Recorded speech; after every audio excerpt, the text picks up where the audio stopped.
All right, 1 2 1 2 in the place to be. What's up, everybody? How y'all doing out there? I want to thank you for hanging in there with me. A couple of minutes late. Had to take care of a few things, but most of them were related to preparing for this show.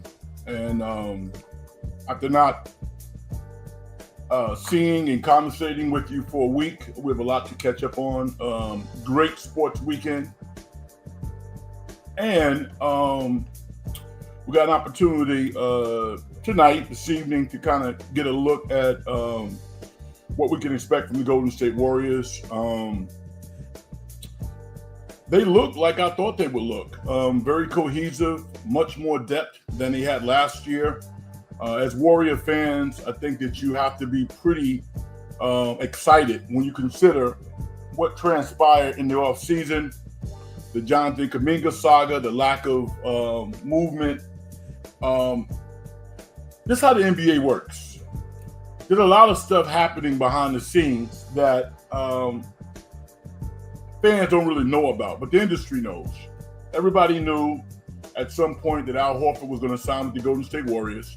Everybody knew that DeAnthony Melton was going to sign with the Warriors.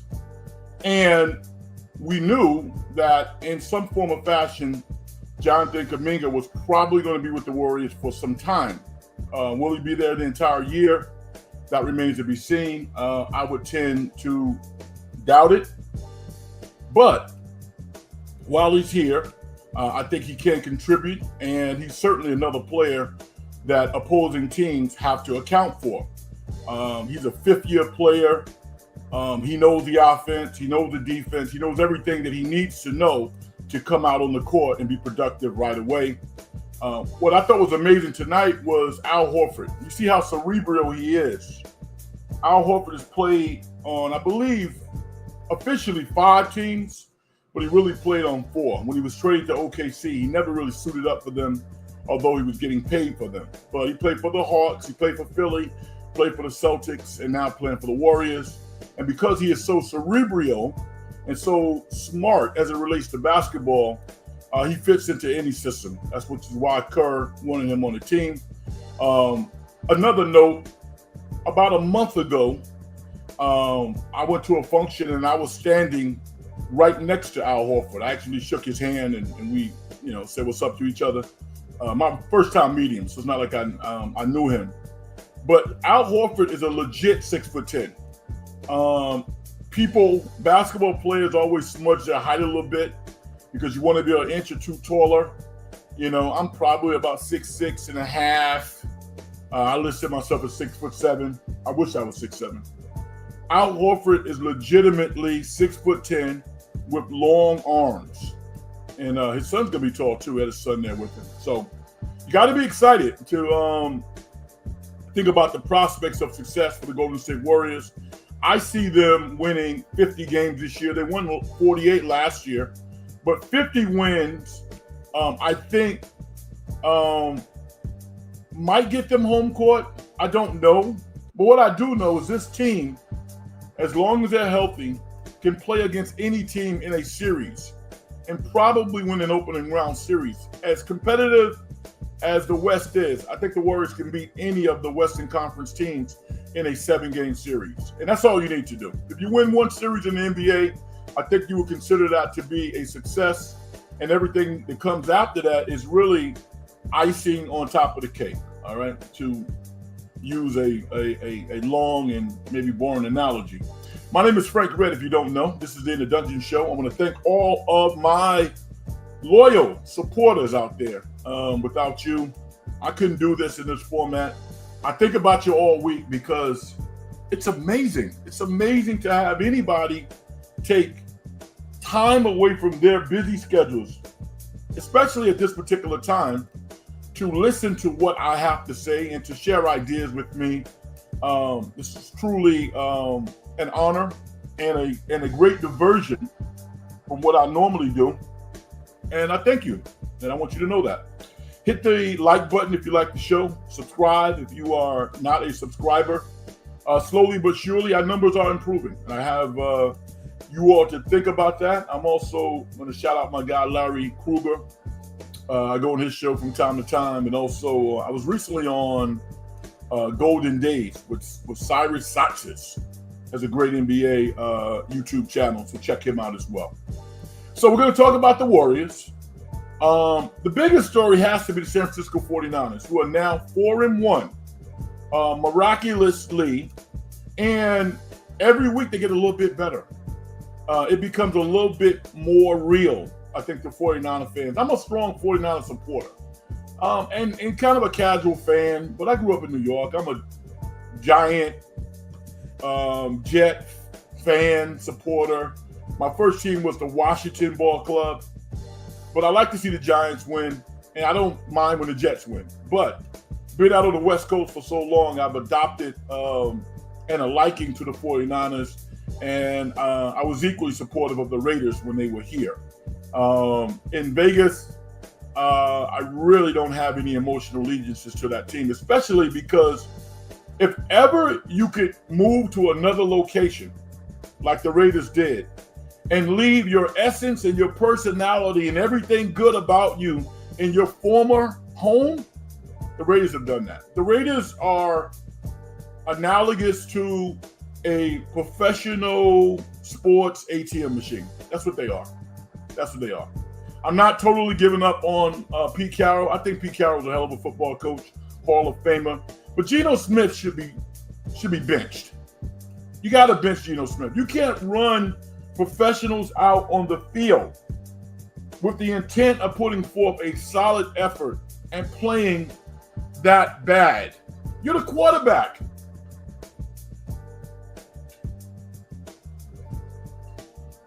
It hurts my eyes watching the Raiders play. It really does. If you are a long-lasting, emotionally burnt Raider fan and you got something to say about the team, feel free to hit me up in the chat. It is all good. I went grocery shopping today, and I am kind of I don't know, is it a creature of I don't know what it is. Let me use my own analogy. I'm a person who likes to do things consistently over a period of time. So when I go to the grocery store, I go to the same cashier. I built a relationship with this wonderful person for a long time. And after I pay my bill, she walks around her little stand and gives me a hug. And I hug her and I say, thank you so much, right? She had on a Charles Woodson jersey today, and she's a big-time Raider fan. And she's always talking about her team and how disappointed she is, but she still rocks with them. So I understand that. It's like me and the Knicks. The Knicks are actually good right now, but I've been rocking with the Knicks for a long time. So, yeah, the 49ers take on the Tampa Bay Buccaneers next Sunday. And we're going to find out how real this team is because they've been miraculous. Thank you, Frantic Rates. I am a creature of habit. There you go. Thank you. But Tampa Bay is one of those teams that has a real chance of representing the NFC in the Super Bowl. Offensively, they are a juggernaut. Abuka, the wide receiver, I might have butchered his name, from Ohio State, is already a star. Baker Mayfield looks like he's back at Oklahoma, just slinging that thing. And they got a great team. They do. So the 49ers can be competitive. They can beat Tampa Bay. You know this whole thing is real. And they should be better next week. They're going to get their wide receivers back. Presumably Jennings will come back next week. Ricky Pearsall. Kittle is eligible to come back, but Shanahan has alluded that it's probably going to be week 7 as opposed to 6. They're going to get Malik Mustafa back, though, the hard-hitting safety out of Wake Forest who has been hurt. He should add to their back end. And, yeah, man, you got, Jake Tongas has done a really good job catching the football. He's not Kittle, but to go from somebody who literally was on the cusp of not making the team to now being a mainstay. If he got cut, he'd be picked up in like 30 minutes. That's how well he's played. So we can talk football if you want to. I mean, you're going to hear so much football conversation about the Tampa Bay Bucks and the 49ers. I think it's definitely the game of the week. And I'm looking for it. I'm here for it because it's kind of surprising. I think we all knew that with Robert Saleh coming back, running the defense, they would be a lot better. But they've been better than I think that we thought. They don't have Greenwald. D. Winters has stepped up admirably, maybe even better. And Hufanga, a hard-hitting safety who's now a member of the Denver Broncos. He's been hurt over the past couple of years. He's playing good football for Denver, and I thought that he would be missed. So give the 49ers a lot of credit because they're playing really good football. Mac Brown is doing his job. I'm not one of these people who really wants to spend a couple of hours debating. I want to talk to Tom in Elk Grove. Who's better, Mac Brown or Brock Purdy? No, I don't want any of that. And thankfully, I don't get paid by doing this show. All right? Because to me, it's boring, it's disrespectful, and it's just not realistic. If Brock Purdy is hurt and he can't come back, then everybody's comfortable with Mac Jones, playing quarterback. He's doing his job. That's what he's doing. And did I say Mac Brown? I'm sorry, it's Mac Jones. But yeah, if Purdy is 100%, he should be playing. If he's not 100%, there's no discussion. There's no way that Brock Purdy should be able to talk his way back into the lineup at 80% or 85%. No, because he's shown that 80% of Brock Purdy is not good. It's certainly not as good as Mac Jones. It's not. So we can give Mac his flowers and talk about the prospects of next week and how well he's played. I'm all for that. I am not for Brock Purdy versus Mac discussions. To me, it's just ridiculous. I don't like that. What do you think of the Warriors, though? Steph Curry came out literally, in the first quarter, had 14. Can you imagine being 37 years old, playing as well as he's playing? I was thinking about this show on Wednesday. Because when it comes to basketball, I not only played the game, but I'm a historian when it comes to basketball. Haven't seen all the greats, but I've seen a lot of the great players. Been lucky enough to play against many of the great players. And I'm thinking about fans now who are like maybe, 35 and younger, 40 and younger. You got a chance to watch basketball during the Stephen Curry era. That's something that you're never, ever, ever going to forget. And, you got young children, they really won't understand. They'll watch the videotape and there'll be some other young hotshot player that's pretty good at that time and say, Stephen Curry, was he really that good? He's pretty small. How could he dominate NBA basketball? That guy is small. And you'll say, son or daughter, you just don't understand. He came out tonight looking like vintage Steph. Beautiful. The reason why I think the Warriors are going to be good this year is because from the instant you saw how cerebral this team is. They're the smartest team in the NBA. They're going to be, I think, the top passing team in the league. Generally speaking, if you're one of the top 5 passing teams and your defense is in top 10, top 12, and you keep your turnovers within the top 10, you're one of the better teams. The Warriors had a good season last year. They won 48 games, but they did it differently. They did it primarily after they got Jimmy Butler. I think this year's team is going to win 50 games. I think they can win as many as 52. But I see them winning 50. I see them going 50 and 32. And it's going to be a fun ride. It's going to be a lot of fun to watch. You got some young guys who are developing, but they got some vets who are still of the mindset that they are among the best in the league at their position.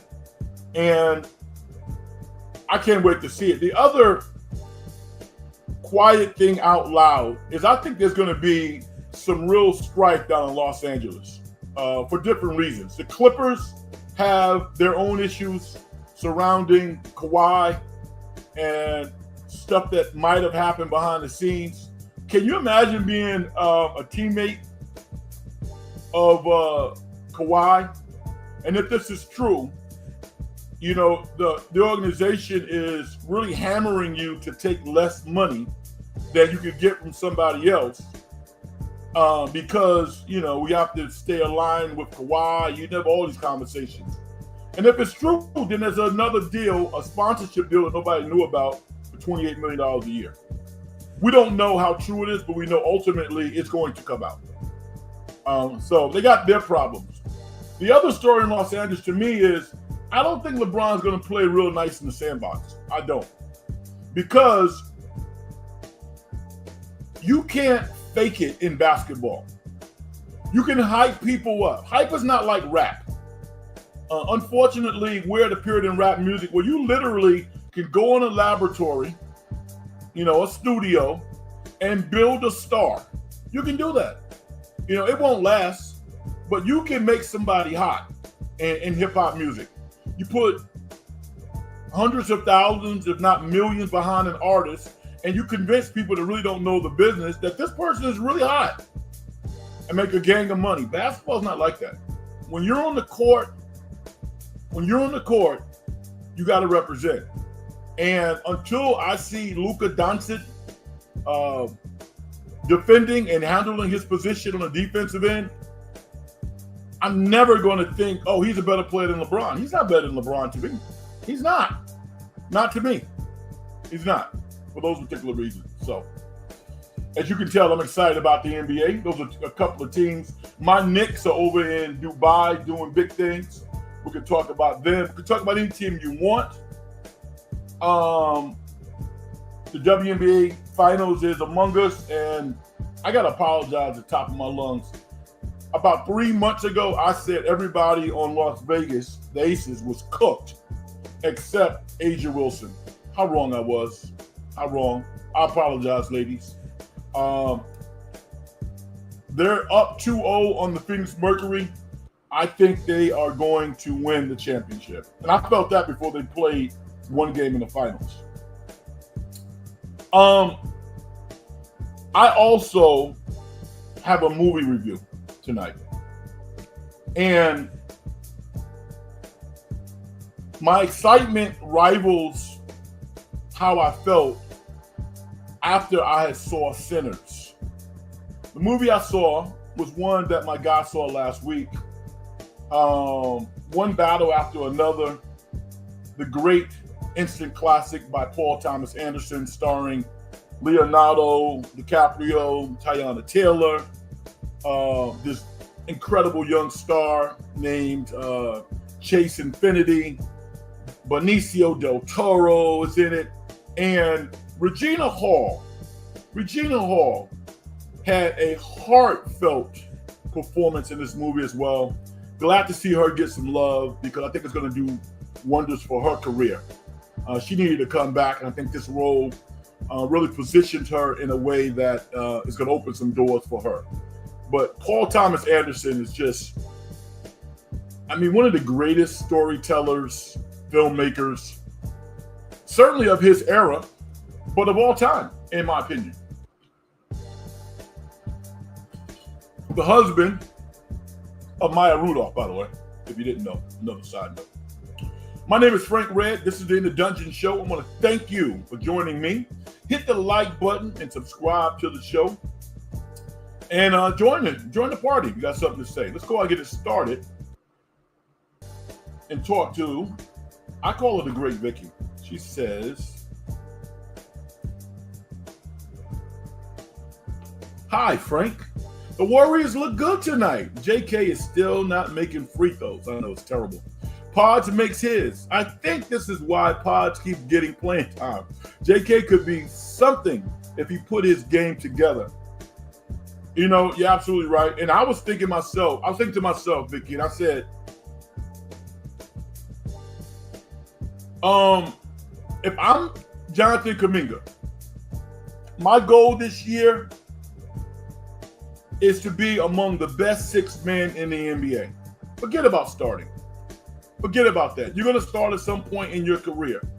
But can you imagine if Jonathan Kuminga came off the bench with the intent of being the best defensive player on the court?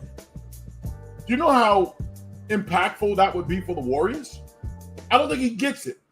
But if he does, dude, if you are a defensive juggernaut, you're going to be on the court, first of all.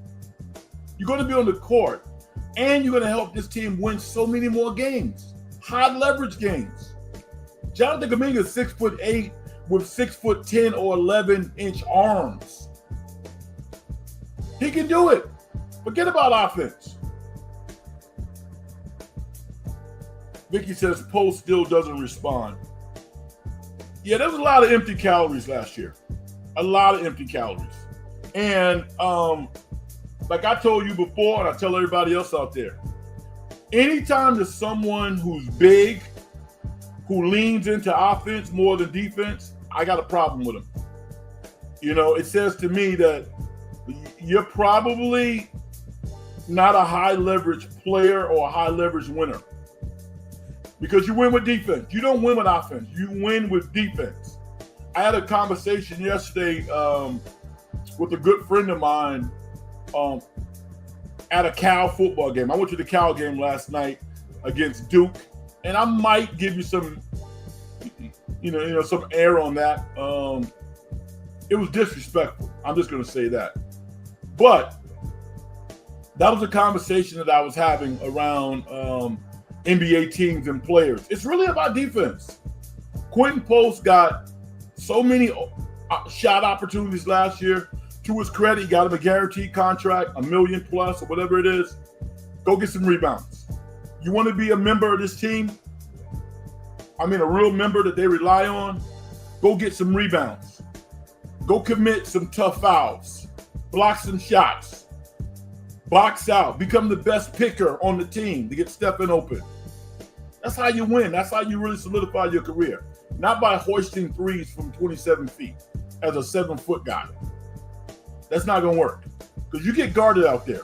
Once you establish yourself as somebody who can do something on offense, they guard you. You got to do something else. Wow, Vicky. Vicky says the Warriors will win 60. Really? If the Warriors win 60 games, I'm going to have to give you another prize. I don't know what it is. You tell me, and I'll just send it to you. You know, it's a one-sided bet. You don't owe me anything. The Warriors win 60 games. Tell me what you want, and I'll get it for you. Frantic Rage, thank you, brother. Appreciate you.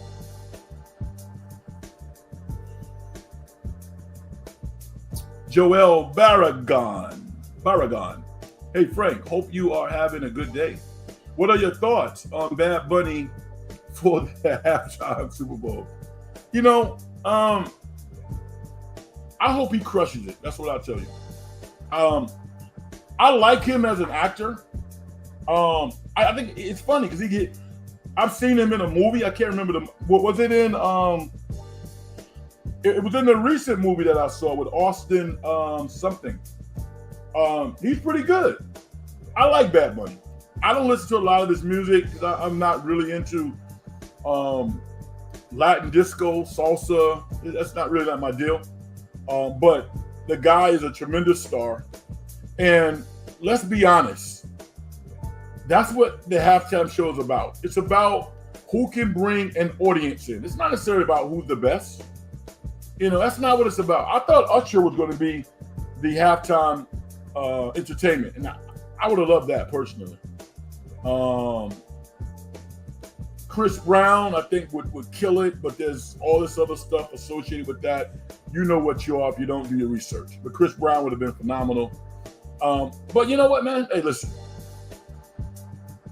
Bad Bunny represents a legion of people that love him and they want to see him on the biggest stage. And I have no problem with it. Now, I saw the post that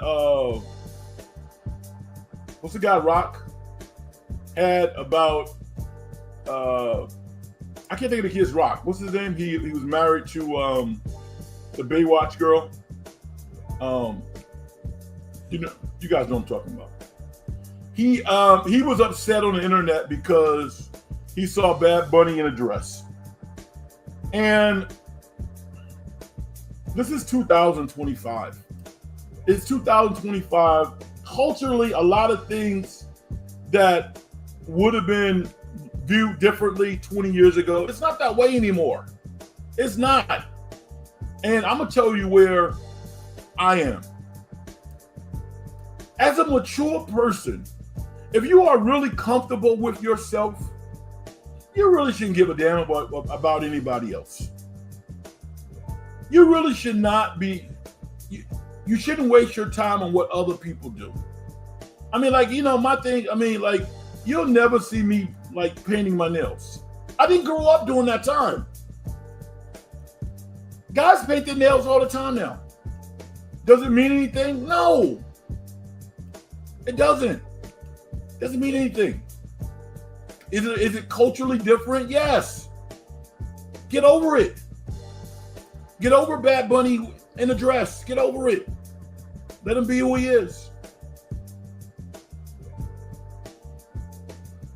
Thank you, Frantic Rage.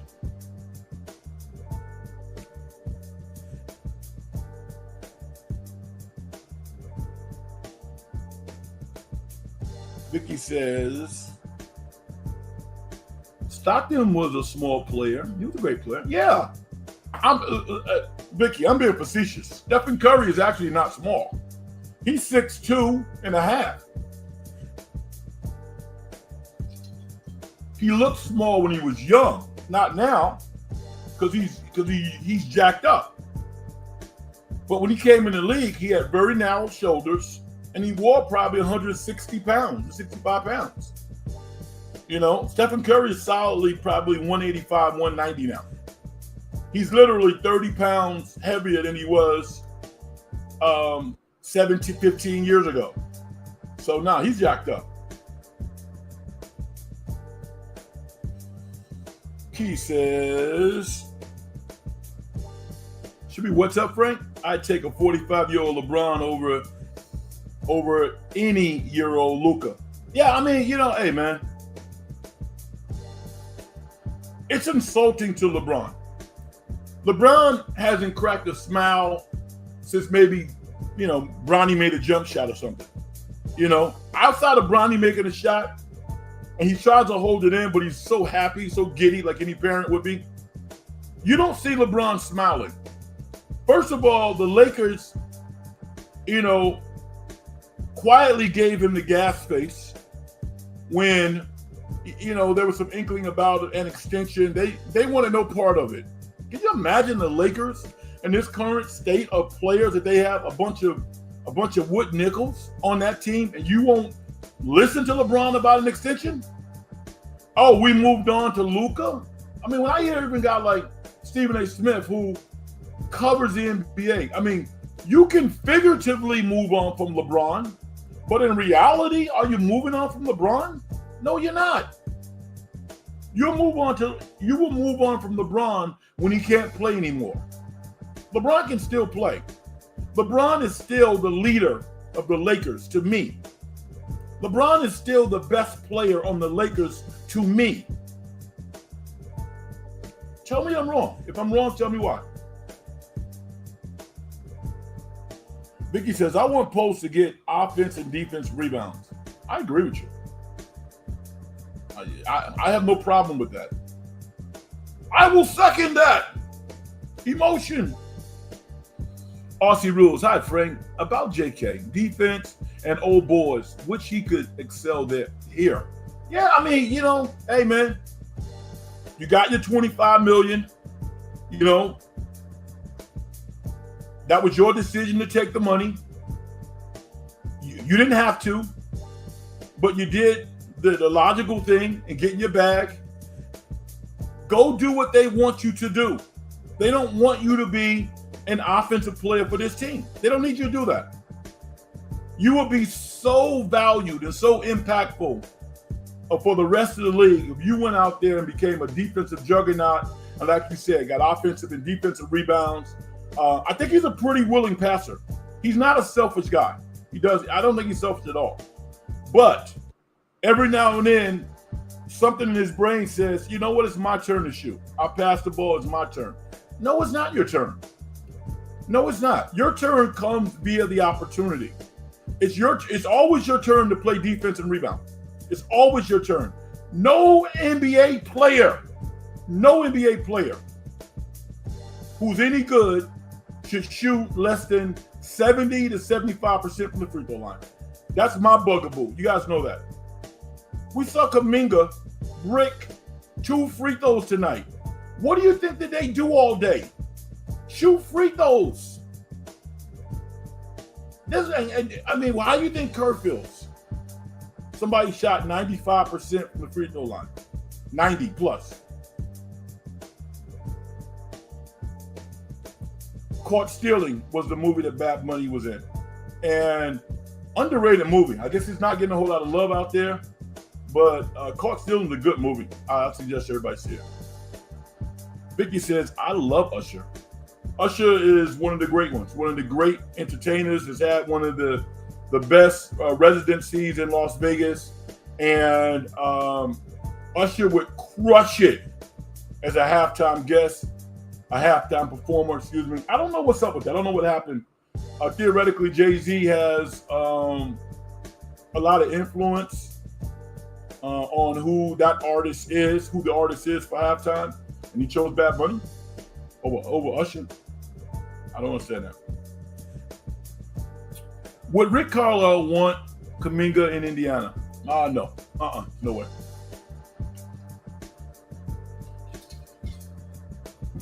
However,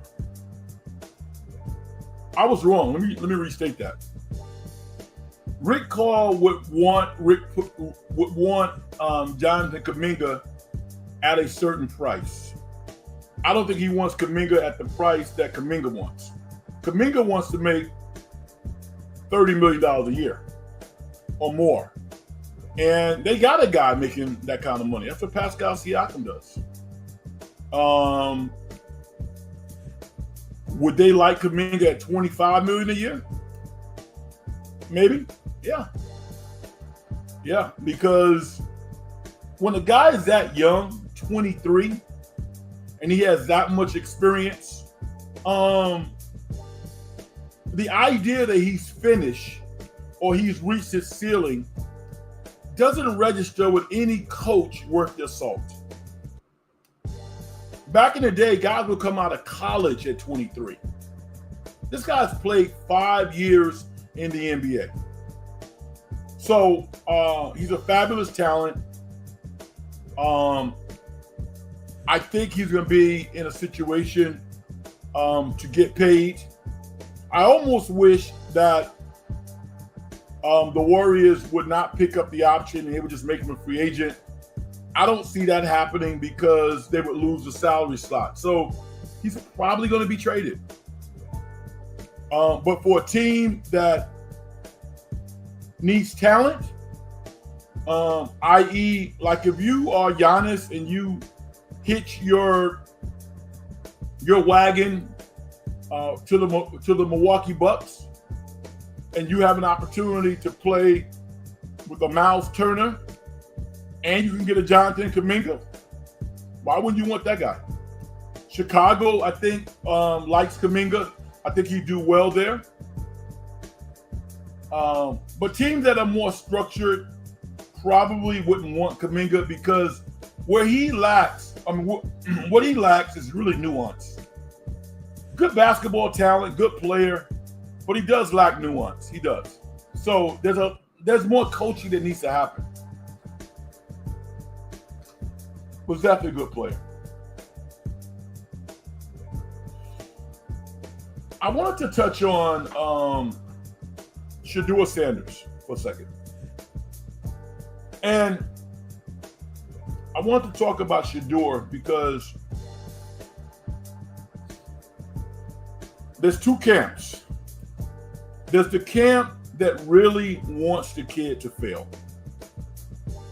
I don't know how anybody could spend that much time hoping and praying for somebody to fail, like seemingly people do for Shedeur. Equally, there are just as many people who want him to be successful, right? It's like right down the middle. From Shedeur's perspective, if he wants to have an NFL career, because Shedeur could be in the NFL for 10 plus years and never really do anything special and make a whole lot of money, have fun, do something that he loves to do. He could do that because he's talented enough to do it. But if Shedeur really wants to solidify his existence in the NFL, he needs to be the best teammate that he can be. I don't know if he's doing that. He's certainly not being a bad teammate. He's not being a bad employee. I'm not suggesting that. But I'm talking about being a great teammate. Dillon Gabriel did not draft himself. Whether or not you like the guy, you don't like him, he's your teammate. And this is his shot right now.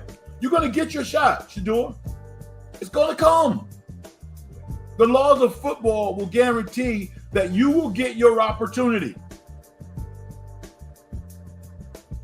What will be crushing to all of your supporters is when you get your opportunity, you're not ready. You know how bad that's going to look if you get thrown out there because the first two guys get banged up and you're not ready? They're not going to give you a second chance. When you get your opportunity, you got to crush it. You need to really get on board with Dillon Gabriel's success. Now, the backstory for those that don't know, I don't like how Dan Lanning expresses himself, the coach of Oregon, Dillon Gabriel's last former coach. Lanning is an excellent college football coach. I'm not saying that. His bravado, his cockiness, I generally don't like that. It's just not, I don't care who it is. I don't like that. Especially when you were an assistant at Georgia, right? Damn good one. But you went from being an assistant to getting one of the best, most well-funded jobs in college football. You think Deion Sanders wouldn't be successful at Oregon? Really? And when Oregon beat the crap out of Colorado, they bragged about it.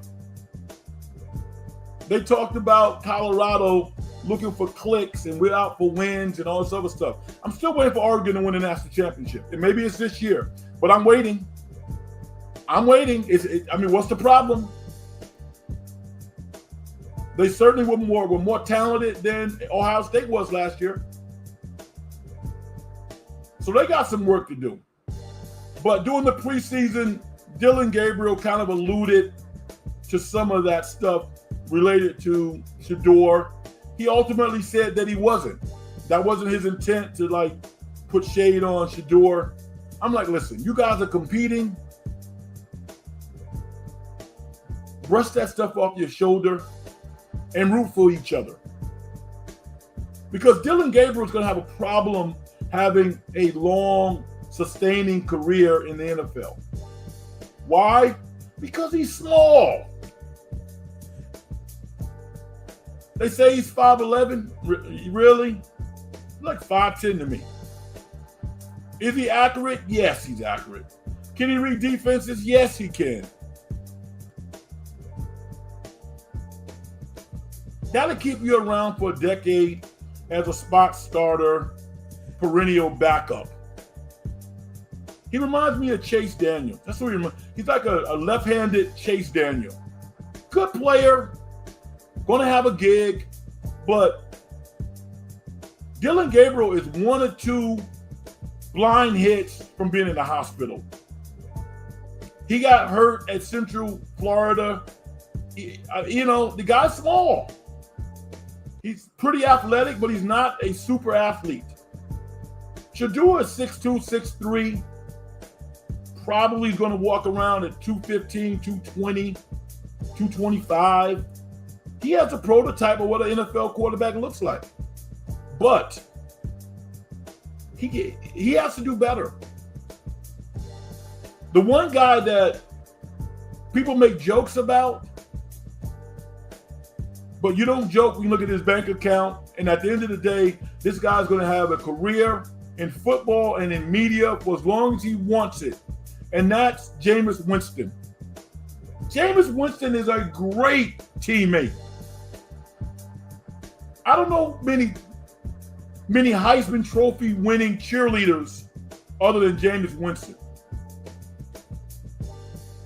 That dude loves football and he loves his teammates. Wherever he is, he's bigging his teammates up.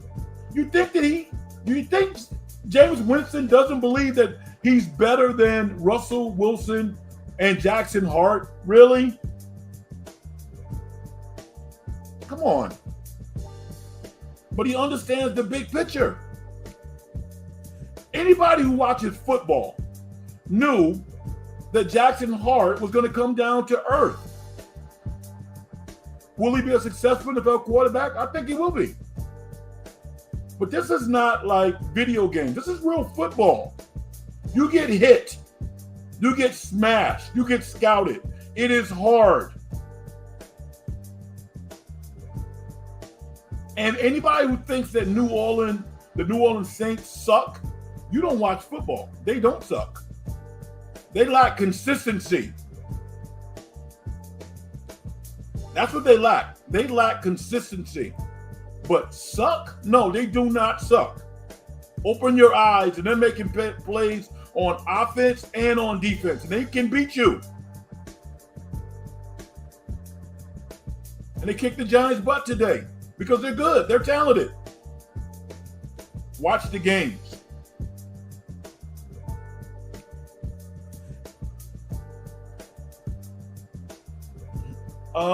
What about Portland? I think that you're referencing Jonathan Kuminga.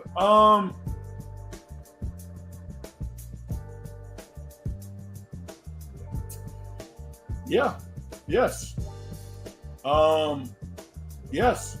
I think that Portland would be interested in Jonathan Kuminga. I do believe that. Especially with Dame Lillard coming back. I know Dame a little bit.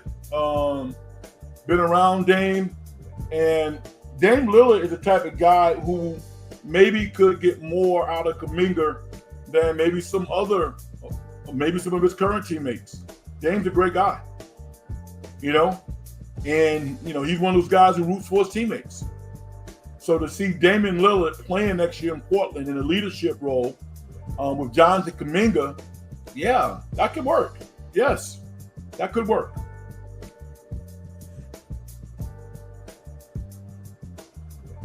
Vicky says, I wish the 49ers would trade for Sanders. I hate the way they are treating him. I feel you, Vicky. What do you think about my take on it, though? What do you think? You think he can be a better teammate? I mean, the organization is dysfunctional. We already know that. I'm going to say this.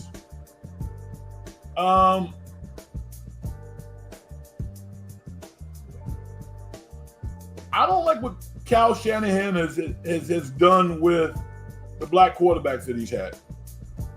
And they happen to be black. I don't think it makes any difference, so don't drop your T. I'm not saying that. But I think that there is cultural differences that matter. I'm not including Trey Lance in that. Trey Lance grew up in what? South Dakota somewhere? Midwest? So he probably aligns himself with, like a national mainstream culture. Dobbs last year was smarter than anybody in the building. But they kind of labeled him. I mean, people label Josh Dobbs as a scrub. He's not a scrub. He's not. Why does he keep getting hired? If Josh Dobbs is so bad, why does he keep getting hired by NFL teams? And when he's had an opportunity to play with the Niners, he played relatively well. But they didn't want to re-sign him. Now, if they had Mac Jones waiting in the wings, I wouldn't sign Josh either. But I'm a little concerned with how Shanahan would take to Shedeur. I think it would be a match made in heaven. If Mac Jones goes somewhere next year, gets a lot more money to be somebody's starter, I would love to see Shanahan work with Shedeur. Because all Shedeur needs is work. The talent is there. But the footwork and decision-making, he needs that. I'm watching football today and thinking to myself, look at all the quarterbacks that have come through San Francisco who are balling out.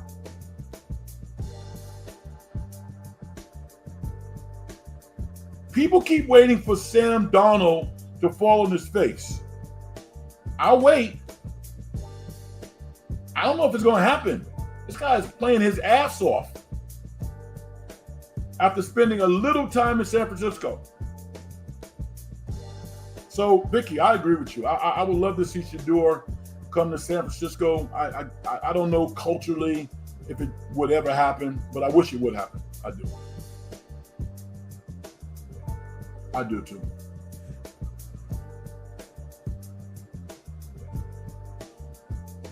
I also wanted to say this too, because one of the things I don't like about like sports talk in the Bay Area is if a player is not playing well for the Niners, you might as well throw him in the garbage because he's trash. We kill guys. We do. We kill players.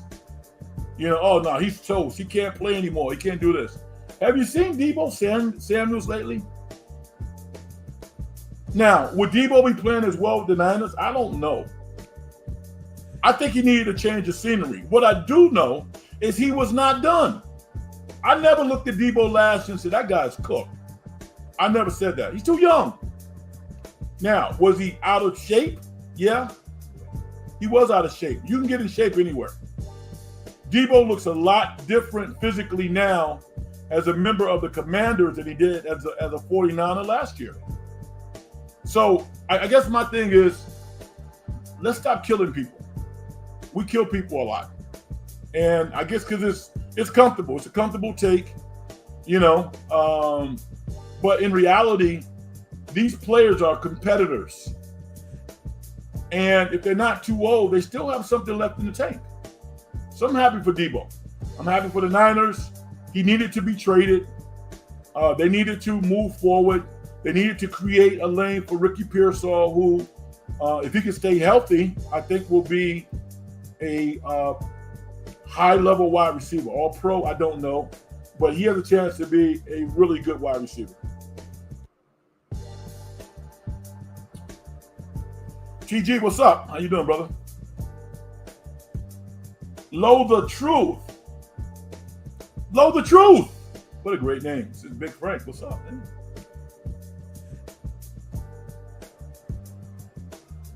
You talking about Jameis Winston? Is that what you're talking about?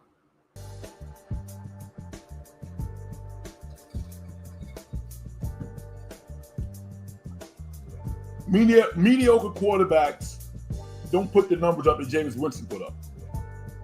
Now, I know it's it's like some obscure quiz. What did Jameis throw? 32 interceptions and 32 touchdowns? That in and of itself is pretty amazing, right? Blow the truth. Come on, man. Or young lady, I don't know. Come on, I guess you're a guy. We don't have a whole lot of women listening to the program, except the great Vicky. But think about that. Jameis Winston's problem is decision-making. The reason why they don't want to put Jameis in with the Giants now is they are afraid he would play with very well. They don't want him anywhere near the field. because they think that this guy could ball out. Talent-wise, come on. He did win the Heisman Trophy. He's cemented forever.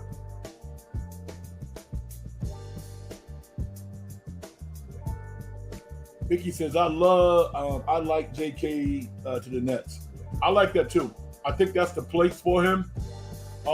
That's the place where I think he would get an incredible amount of rope and latitude to go out and be who he is.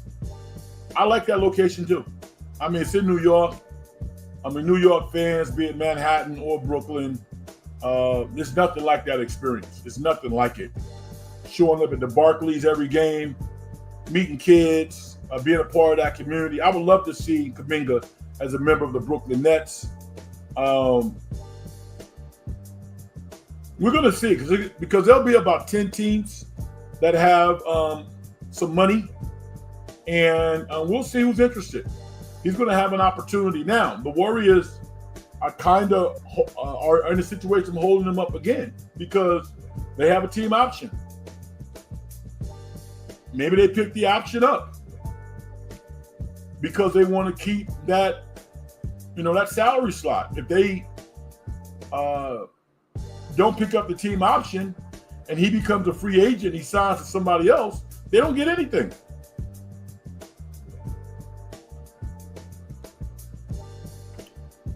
Vicky says, Sanders is a kid who has always been great on his team. Humble pie sometimes is necessary, but respect Sanders is not getting in Cleveland. I mean, like I hear that. I don't know how he's being disrespected. They had made a commitment to play Flacco for whatever reason. That's who they were going with. They're paying him big money. They drafted Dylan Gabriel in the 3rd round. It would be uncanny to take somebody who you drafted in the 5th round and anoint him over the guy in the 3rd round. So, I mean, the Cleveland Browns are playing politics is what they're doing. They're playing politics. But this is a political world that we live in. Do you have to be belligerent and effusive in the praise of the Cleveland Browns? No. Shedeur does not have to do that. But he needs to understand the big picture. It is a business. It is a business. If Shedeur plays well in Cleveland, Stefani loses a lot of power. Cleveland is an urban city with urban fans. They voice their opinions very loudly. And coaches don't like that. Football coaches don't like that. Football coaches like everything within. We're going to keep it within house. We're going to button it up. We'll handle it ourselves. All of those boring, ridiculous cliches, they start in football. Next man up. So, I always wondered, like I've never worn shades. To see Shedeur on the sideline with shades on, maybe I'm just an old school type guy, but what is that about? I don't know many third-string quarterbacks that have shades on with their hat to the back. I don't know. Does it mean anything? No, it does not. Especially when you're the starter, it doesn't mean anything. But when you're most NFL teams don't even keep a third-string quarterback. Third-string quarterbacks are on the practice squad. Shedeur's not on the practice squad. Shedeur is a part of the 53. He makes $1 million+ a year. If that's being disrespected, will somebody disrespect me? I wouldn't mind being disrespected.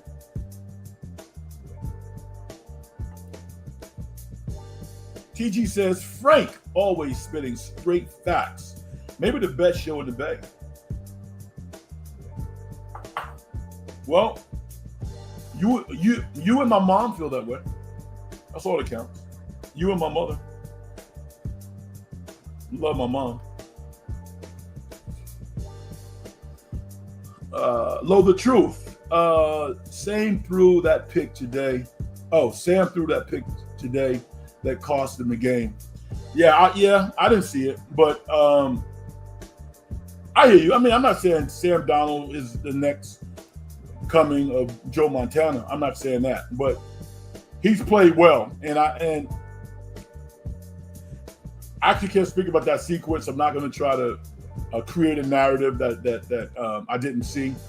I know they lost a tough game, and that was a horrible play. So you're right, but I think overall he's played well. Would you say that?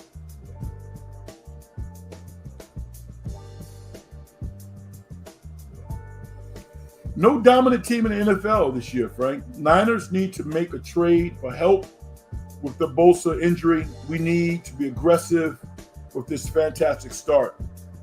Yeah, I mean, obviously Hendrickson is in the 49ers consciousness, along with a bevy of other teams. But their pass rush is pretty pathetic. And even as good as Robert Saleh is as a defensive coordinator, when you start playing these really good teams like a Tampa Bay, you give Baker Mayfield time, he's going to light you up. And he can extend the football 15, 20 yards down the field. He has a gun, and he's accurate, and he's tough. So I'm with you. The 49ers quietly are thinking like this. If he is available, every week that he doesn't get traded, he gets cheaper. And the 49er bean counters are definitely looking at the beans. And the last thing they want to do is to go out and disrupt the salary structure that they have established for this team, because they got money, right? And it shouldn't be that way. From a fan's perspective, you and others are like, Red, we need a pass rusher. We're using tricks and gimmicks, to put pressure on quarterbacks, and we're still not getting home. Ultimately, that's going to cost us. You're absolutely right. You're right. But the 49ers are looking at the money. And the good thing is the more they continue to win, the louder the drum beat gets among the fan base, because they have to do something. But it's going to be interesting to see if they can win next week.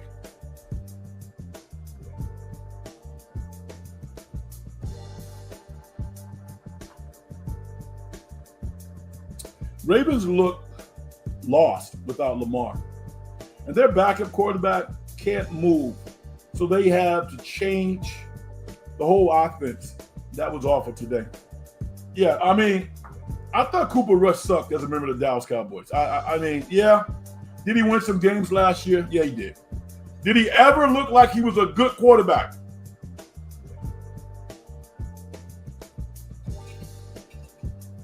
Not to me. Not to me. I'm like, what? Cooper Rush? God bless him. God bless him. Worked himself into a nice backup. I don't think he's better than Josh Johnson. Lamar better get back really fast, or Baltimore, for the first time in a long time, like you said, are cooked. Anemic offense.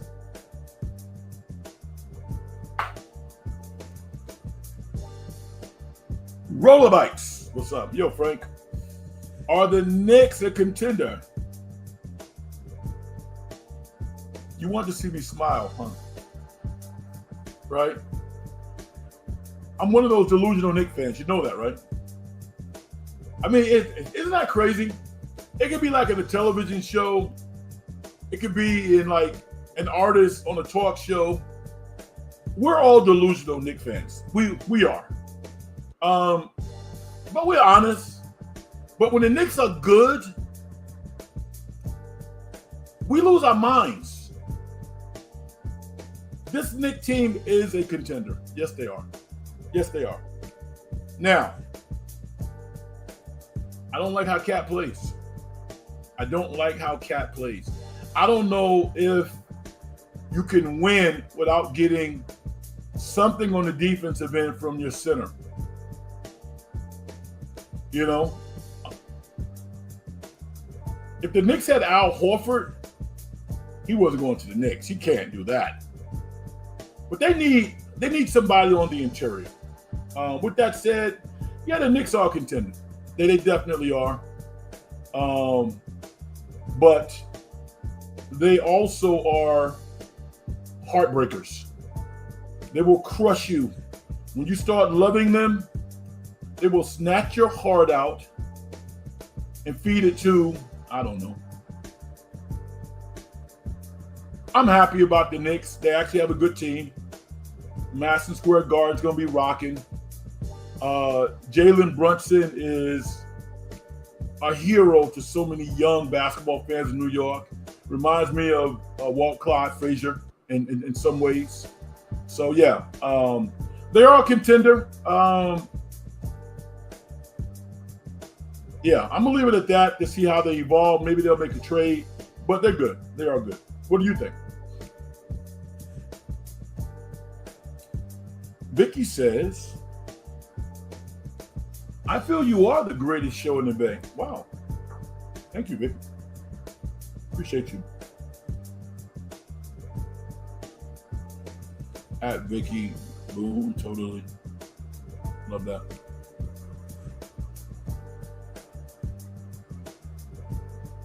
TG says, Niner fans need to be fortunate that they grabbed Mac Jones on day one of free agency. I agree with you. Look at these other backups that stink. Yeah, you know, but see, the 49ers had intel on Mac because they really liked him coming out of Alabama. They wanted to draft him. But I don't know why, but they were so enamored with Trey Lance that they took him number 3, but they liked Mac Jones. I think at the end of the day, they were scared, you know what, to draft him in the top 10.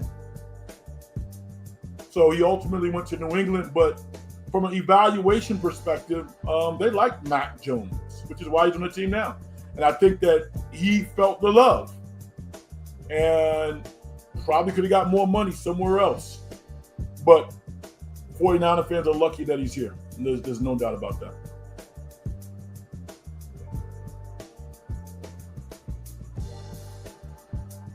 Vicky says, well, this would be incredible. I told you, the Knicks and the Warriors in the finals. That would be basketball heaven. The Knicks and Bills fans have a lot in common. Okay. Loyalty is one. I'll say that.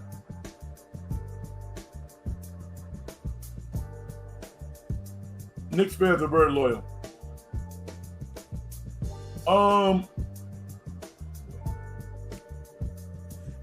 SMC said, hi, Frank. I wanted to acknowledge you said that, but I want to say this, dude.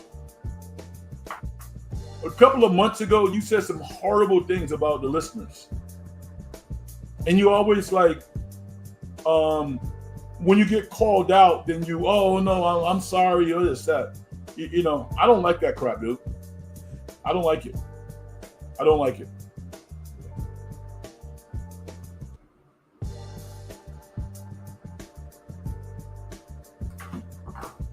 Also got to take on Deion Sanders, Coach Prime. He said after the press conference that he might have some more blood clots.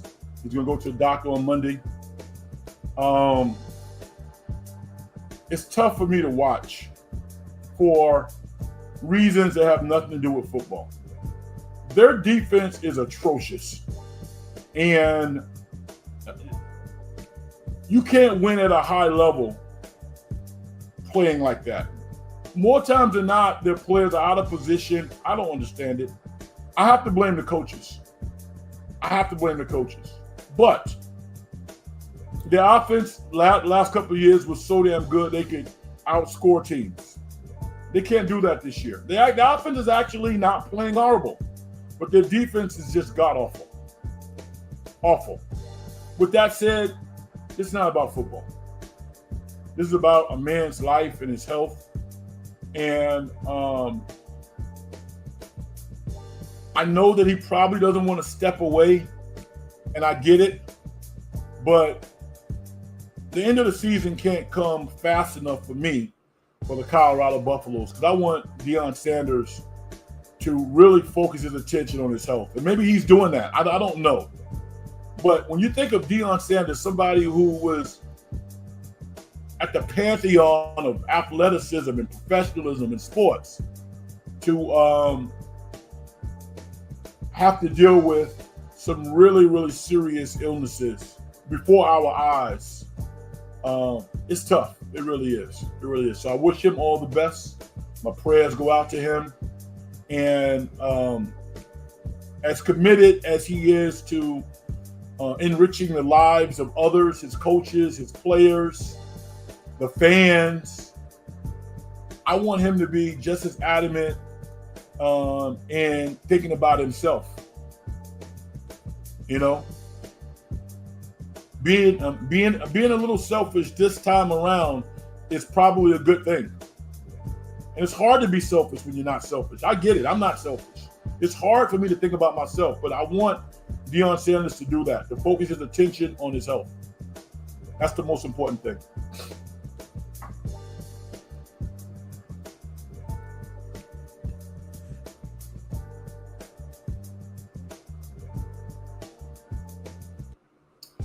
Key says, I've seen two players drop balls before crossing the goal line at a wire deficit, at a wire deflect field goal.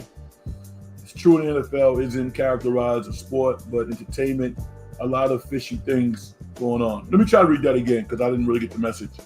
I've seen two players drop balls before crossing the goal line. Okay.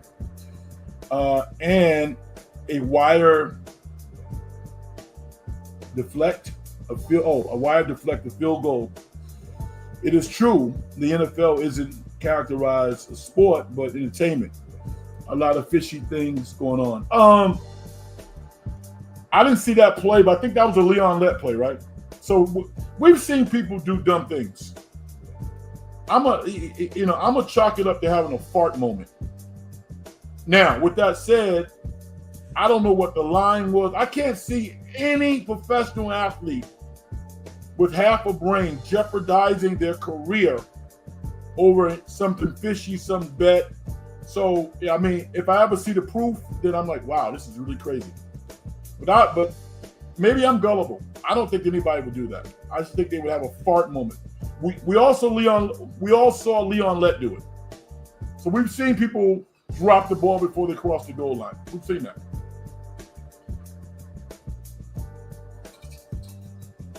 I don't get it. Doesn't make any sense at all. What's your prediction? Well, Vicky threw out 60 wins. But what is your prediction about wins for the Golden State Warriors? I got the Warriors finishing 50-32 this year. What do you think about that? I also like, you guys know I'm a big Jalen Hurts supporter, right? When Jalen Hurts commits himself to being a pocket passer, he's a good player. A good player. Better than average, because he throws one of the best deep balls in the NFL. Threw one today that probably could have clinched the game for them had Saquon not been moving through the deep ball to, I guess, Dotson. But running is Jalen Hurts' superpower. When he doesn't run, he's not a super quarterback. And you could talk about how many times that Saquon Barkley ran today. He ran 6 times. How many times did Jalen Hurts run? I don't care if there's a spy. We've seen Jalen Hurts outrun spies. when he takes the initiative from the start to run. How many called quarterback runs have we seen for Jalen Hurts? Not many. Not many. When Philly was struggling last year, in the early part of the season, and then they went on that streak, it was because Jalen started running. Give the Broncos credit. They played a hell of a football game. They're a good team. They're well coached. But if Jalen Hurts decides that he's going to start running again, Philly's going to run away with it. Philly has a chance to win another Super Bowl because no one can stop them when he does that. Can't. But he's not a classic pocket passer. He's not. You know, he's not. He throws a great deep ball, and if a player is wide open, he can hit him, but he doesn't throw the ball through the tightest of windows. He doesn't. That's not his deal. So that's something that I noticed today, and I like Philly. But if Jalen's not running, they're nowhere near as good. They're not. They're very vulnerable.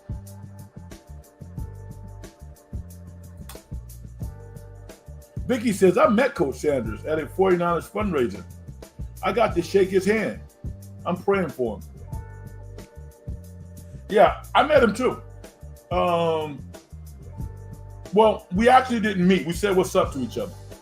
He's walking out of a restaurant. I was walking in, and I met him. Yeah. He said, what's up? It's pretty cool. Frantic Rage, 55 wins for the Warriors? That would be a story that nobody saw coming.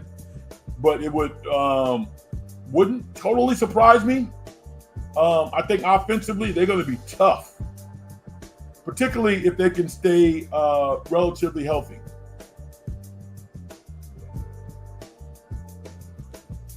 Vicky says, you see more runs from Josh Allen. Yeah. I mean, that's his superpower. Josh Allen, I think he's naturally a better passer than Jalen Hurts, but they're comparable. But when Josh Allen turns into Steve Young 2.0, he changes the game. He really does. He really does. So it was interesting to see Diggs go off against Buffalo tonight to let them know what they don't have. And it's funny, Andrew the GOAT is not on the program tonight, or maybe he's just listening. But remember, he was just bawling about how horrible New England was a month ago. And I was like, dude, I just watched New England play. They're not bad. They're actually good. Give them time. Mike Vrabel is not going to allow any team that he coaches not to give 100%. So start there. If you play really, really hard in the NFL, you probably win half of your games. If you're well coached, you win another 2 or 3, which means you're in the playoffs. So what New England is doing now is they're eliminating mistakes.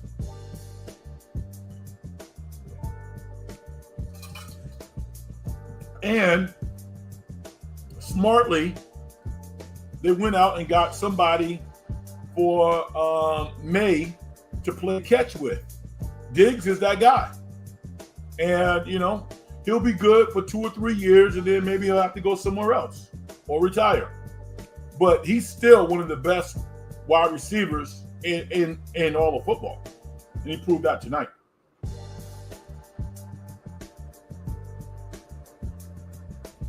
Vicky says, Steve Kerr has to really watch the minutes of his vets. I totally agree with you. I totally agree. I think he knows that. And hopefully he'll listen to his coaches. All right. The moment that I have been waiting for. Last week, I was pretty busy, so I wasn't able to go to the movies. But I went this week, and I saw an instant classic. One battle after another. Came out last week. This is the second week that it's been out. Writer, director, Paul Thomas Anderson wrote the movie and directed it. And it's actually kind of an off take from a novel that he had read, and I didn't write that down, but it's based on a novel to some degree, and then Thomas Anderson took liberties and included many of his previous stories or things that he's known about to create something totally different, like a rap song, if you will. One Battle After Another is as good a movie that I've seen this year. It's right there with Sinners, right there. If Sinners won Best Picture, I would have no problem with it. I would applaud it. If One Battle After Another won Best Picture in next year's Oscar, I would be very happy. Paul Thomas Anderson is one of the great filmmakers of his time. And the thing that I really admire about him is he tells different stories. I mean, there are directors, and I don't have to name them, that we all admire. We go, wow, they're really great. But they tell similar stories from different viewpoints. But there's some similarities there. Paul Thomas Anderson tells great stories from so many different genres. And he did that in this particular movie. Now, I'm going to say this. While I think Sinners might be slightly a better movie, maybe, I don't know. This movie was 2 hours and maybe 20 or 30 minutes. It felt like an hour and a half. That's how interesting and riveting it was. Now look at this cast. Sean Penn was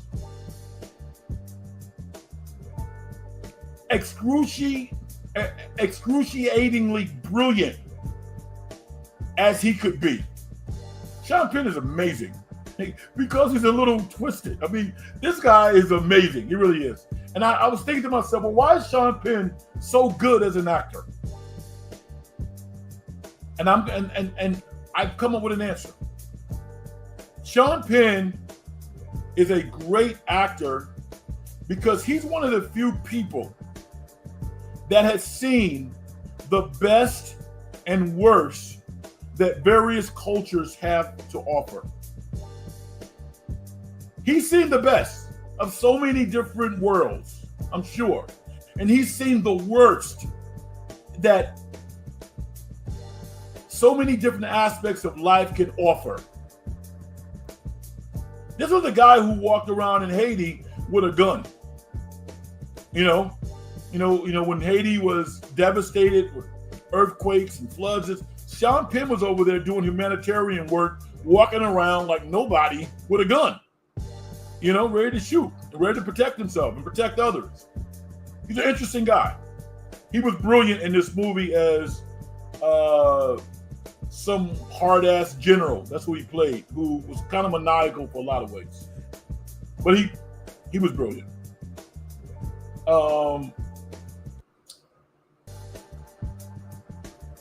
One of the leading characters is a new artist. To the public, she's new. Her name is Chase Infinity. And she plays Leonardo DiCaprio's daughter. He and Tiana Taylor's daughter. Tiana Taylor is an absolute star. I think Tiana Taylor should be like the next Bond girl. To me, I think she should be the next Bond girl. Now, if they're looking for something so meticulous that maybe she doesn't bring, okay. But I guarantee you, she would offer something that they've never seen before. Tiana Taylor has a certain magnetism and sexuality that is riveting, that you just can't deny it. And she has this persona that's like, yo, I'm about that life. Whatever that life is, she's about it. She can get it done. Tiana Taylor was brilliant in this movie. Regina Hall gave a heartfelt performance as well. We hadn't heard about Regina Hall in a while. And Thomas Anderson gave her not the biggest role, but a very important role in this movie. She was great. And one of my favorite actors is Benicio del Toro. He was awesome, awesome. But the writing and the filmmaking put a smile on my face. I'll just say that. And if you have not seen the movie, One Battle After Another, you really need to see it. You really do. And I'm kind of talking generalities because there isn't like, well, this is the theme. You know, the theme is really about loyalty. It's about love. It's about redemption in some respects. It's about making a life commitment to something that's bigger than yourself. All of these things play a role in this movie. And the only way that you can put it together is to see the movie. What I will tell you is that I haven't seen a movie this year that the ensemble cast was as excellent as these actors are. I really enjoyed myself. Frantic Rage says, I have this movie over Sinners. I'm not mad at you. As great as that was, just enjoyed the performances more, and of course, more relevant to today. Wow. Isn't that true? You would think that Paul Thomas Anderson made this movie 6 months ago. That's how relevant it is in our society right now. And Frantic Rage, I have no problem with your analysis. I think it's right there with Sinners, but I will tell you this. The ensemble cast of this movie, I'm not going to say it blows Sinners away, but it's clearly better. It's clearly better.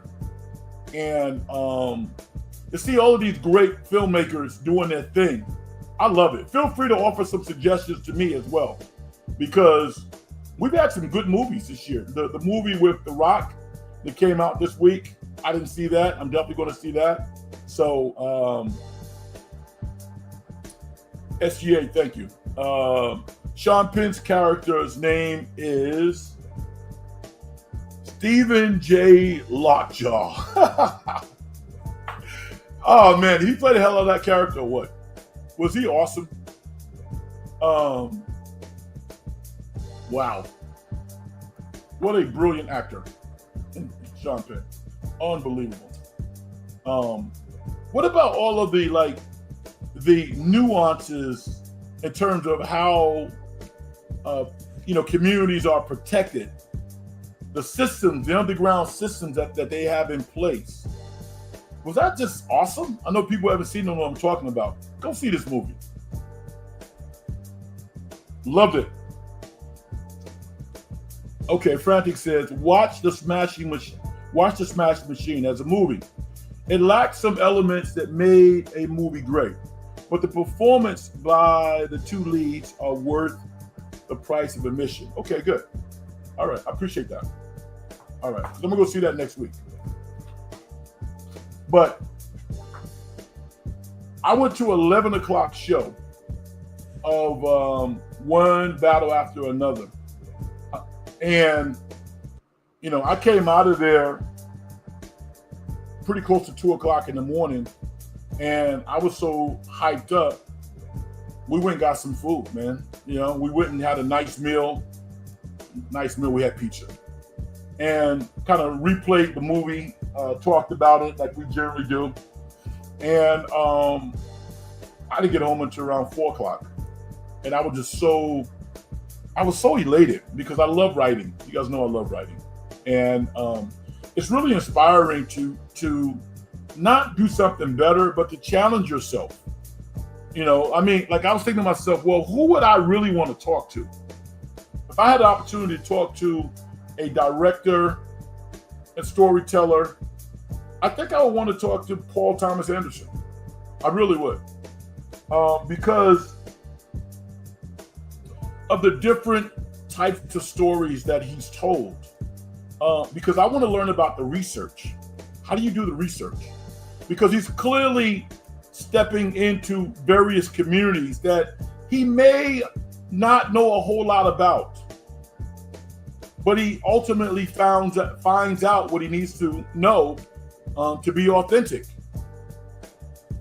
I love the fact that he can tell very simple stories. He can tell very complicated stories. I love that. There's some great filmmakers out there. Chris Nolan, because Chris Nolan's a great storyteller, but Nolan has access to intel that most people don't have. Some of the freaky things that happen on the planet, in our government, so on and so forth, he has some access. And he also knows how to use technology. So he's great. Chris Nolan is a hell of a filmmaker. He really is. So I get excited just talking about it. You guys can tell that. All right. I want to thank y'all for joining me.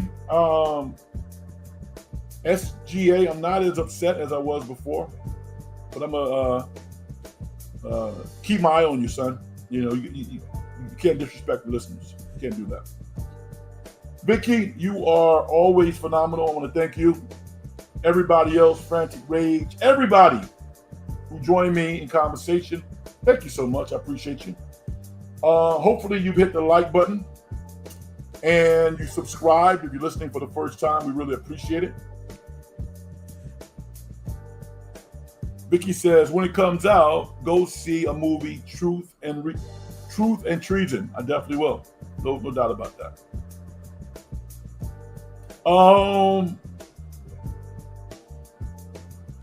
By this time next week, the 49ers will have played the Tampa Bay Bucks. That should be interesting. I might pop up on another show or two throughout the week. I don't know. I'm really looking forward to engaging in conversation with you again next week.